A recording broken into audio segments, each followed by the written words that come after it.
आपण आज homeopathy posology किंवा होमिओपॅथिक डोस मॅनेजमेंट याबद्दल स्टडी करतो. आणि सक्सेसफुल होमिओपॅथिक प्रिस्क्रिप्शनसाठी जे 3 मेन फॅक्टर्स आहेत किंवा जे मेन क्रक्स आहेत, यामध्ये मेन जे आहे selection of indicated medicine, selection of simillimum medicine. Second जे आहे सिलेक्शन ऑफ एक्झॅक्ट किंवा करेक्ट पोटेन्सी. आणि थर्ड जे आहे रिपिटेशन ऑफ डोस आणि management of dose.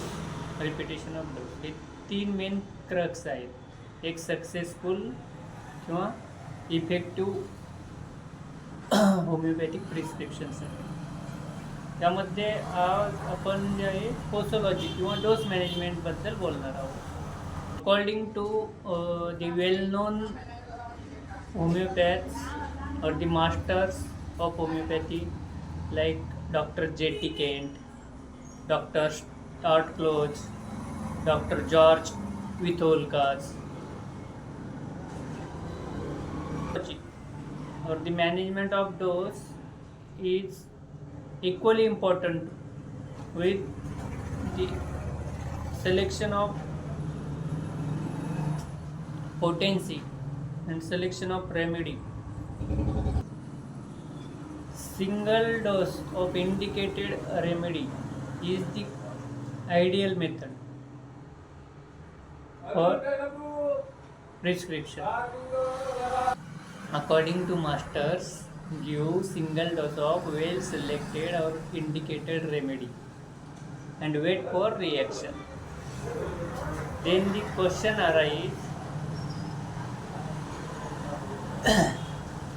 if single dose is given, then when to repeat it. म्हणजे जर आपण एक सिंगल डोस जर दिला तर आपण याला रिपीट केव्हा करायचं. आणि दुसरा क्वेश्चन, जर आपण पेशंटला रिपीटेड डोस देतो आहे, म्हणजे एखाद्या डिसीजसाठी किंवा कंप्लेंटसाठी जर आपण पेशंटला रिपीटेड डोसेस देतो आहे, तर हे डोसेस स्टॉप केव्हा गती करायची किंवा when to stop this doses, हे इम्पॉलॉजी किंवा डोसेस मॅनेजमेंट संबंधित. ठीक आहे.